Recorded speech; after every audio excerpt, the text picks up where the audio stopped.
Hello, Oasis Church family. This is our April 3rd update. I just pray that everyone is well right now.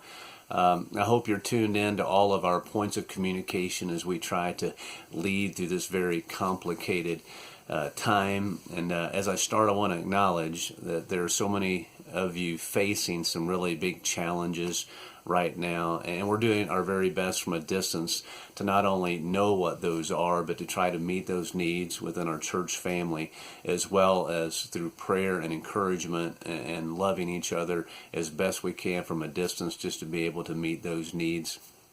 Today I really want to talk with you about three things, and one is that you are digital evangelists. Digital evangelists. Are you not? And let me just get you up to speed on what's going on with the information that we're gathering from our federal and state governments, that we will not be meeting in person for this month of April. So that means that Easter we will be meeting digitally together. So you are digital evangelists now. What does that mean? We're staying in contact with each other digitally, but also you have an amazing platform to be able to reach out to all of your friends and invite them to church online. And let me just give you an example of what I'm talking about.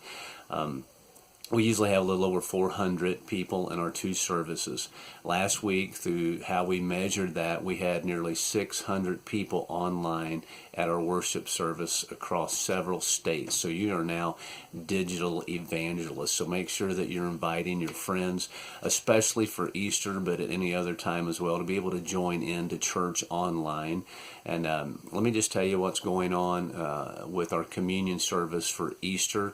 What we've been doing online is, in your own home, prepare the communion with the bread, with the cup of juice, and you partake that at your leisure while we're worshiping.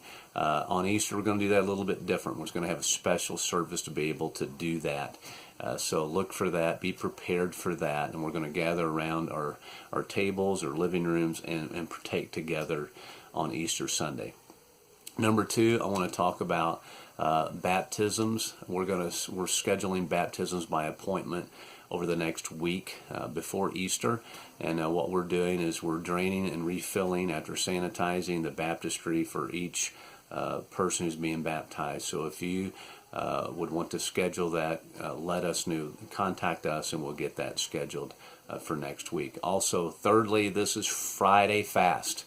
This is our Friday time for fasting. So when I'm thinking about fasting, I think the story of Saul God transforming him into the Apostle Paul. Saul was blinded. He was blinded for 3 days. For 3 days he fasted, looking for God's direction. He sheltered in place, waiting for God to physically heal him, to spiritually heal him, and God did that for him. And I think that's so fitting of our situation today. We're sheltering in place. We're fasting for 3 Fridays. This is Friday number 2. And we're blinded in a sense because we do not know how this virus is going to run its course. So we're praying, just like the Apostle Paul did during that time of not being sure of his future.